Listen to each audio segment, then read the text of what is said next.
يدبروا لهم خدمه ويدبروا لهم. السؤال مطروح، حنا السؤال اللي مطروح اليوم، السؤال اللي مطروح هما ماشي غنوجهوا رساله للمسؤولين، المسؤولين راه ما كنظنش كاين شي مسؤول ما كيشوفش هذا الشيء هذا.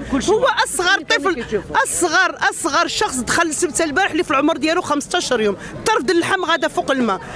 حنا اليوم كشعب حنا بغينا نسولوا المسؤولين شنو هذا الشيء هذا. اي واحد كتهضر مع باش مسؤول جالس فوق البحر وشاد التليفون ديالو كيصور في الخلق ماشي طرد اللحم عباد الله، راه طرد اللحم 15 يوم المراه بسيزاريان ماشى ما فين ماشيين. عارفين حنا بان هاد الهجمه اللي هجمنا على السبته وهاد الدخول اللي مشى الناس راه منه حتى فائده، وعارفين غيجمعوا الناس وعارفين غيخرجوا. واش حنا كنا كندخلوا بالباسابورتي ديالنا ونخدموا ما كناش كنقدروا ندخلوا، المخزن كيردنا، فما بالو كان المخزن طالع فوق السيره وكيتفرج في الناس وكيصور والناس غاده.